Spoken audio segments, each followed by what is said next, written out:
Olá, vamos continuar nosso conteúdo agora relacionado à camada de transporte e falar sobre os serviços que a camada de transporte disponibiliza. Então, a camada de transporte vai disponibilizar uma comunicação lógica entre dois processos. Então, você tem um processo rodando nesse dispositivo se comunicando com outro processo que está rodando nesse dispositivo. Só que o caminho das mensagens passa primeiro pela camada de aplicação que a gente já viu, depois camada de transporte, que é o que a gente está vendo agora, camada de rede, enlace física, que são as próximas, vai passar por esses dispositivos internos da minha rede, que vai estar nesse pedaço, chega no destinatário e faz o caminho inverso, né? Vai pela camada física primeiro, enlace e rede, transporte e aplicação. Os dois protocolos mais utilizados dessa camada, TCP e UDP.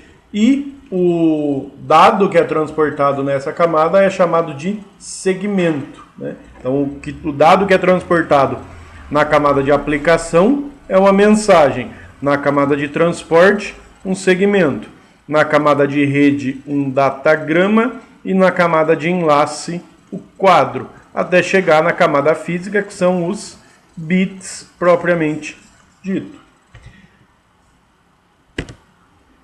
A multiplexação na camada de transporte, o que é feita essa multiplexação e demultiplexação?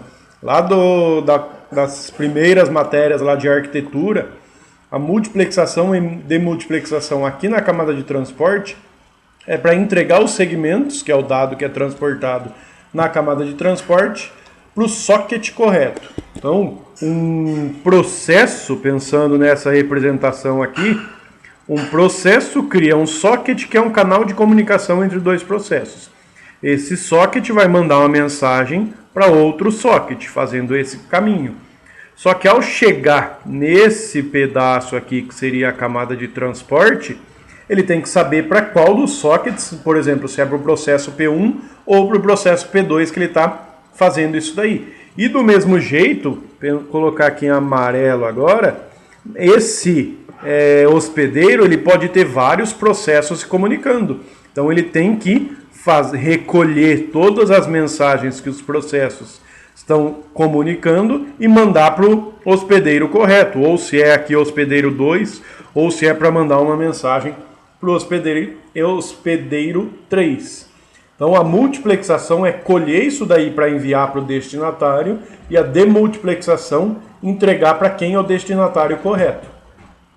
Para fazer isso daí, ele vai precisar de alguns campos. Normalmente você vai utilizar a porta de origem ou a porta de destino, além de outros dados que pode ter o endereço IP de origem e IP de destino.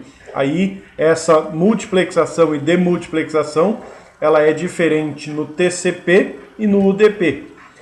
A demultiplexação não orientada à conexão, que aí é o caso do UDP, porque o UDP não é orientado à conexão, ela usa o endereço IP de destino e o número de porta do destino. Então só com essas duas informações ele sabe para quem é a sua mensagem.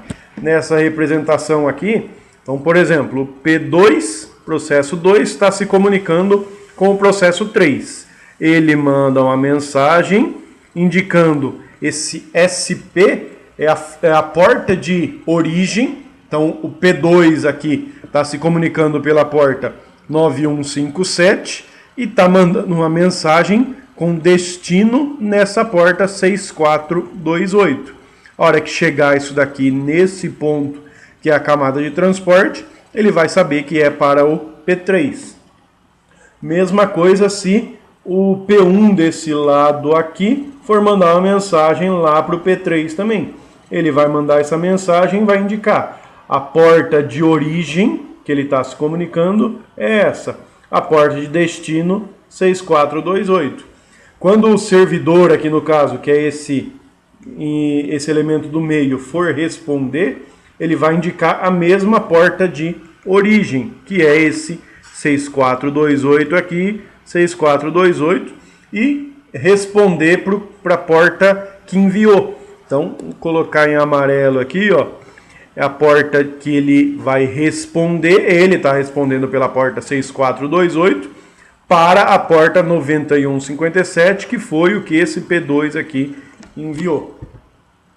Na demultiplexação orientada para conexão, que aí entra já o TCP, eu preciso de 4 coisas no meu cabeçalho, que é o número de IP de origem e a porta de origem, número do IP de destino e a porta do destino também. Então aqui você tem uma comunicação, por exemplo, quando o P1 for mandar uma mensagem, ela vai passar por esse sentido. Só que ele precisa enviar qual que é a porta de origem, que é o SP, qual que é a porta de destino, 80, qual que é o IP de origem, que é A, o IP de destino, que é C. Então quer dizer que é para esse servidor a mensagem. A hora que isso daí, que esse servidor receber essa mensagem, ele vai saber que ele está se comunicando com o P4 porque é a porta 80. Então aqui eu tenho, nesse exemplo, eu tenho 3 processos fazendo essa comunicação em portas diferentes. Uma outra possibilidade que eu posso ter é criar threads para um processo só. Porque nessa representação aqui, eu tenho 3 processos se comunicando com 3 outros processos no cliente e no cliente desse lado.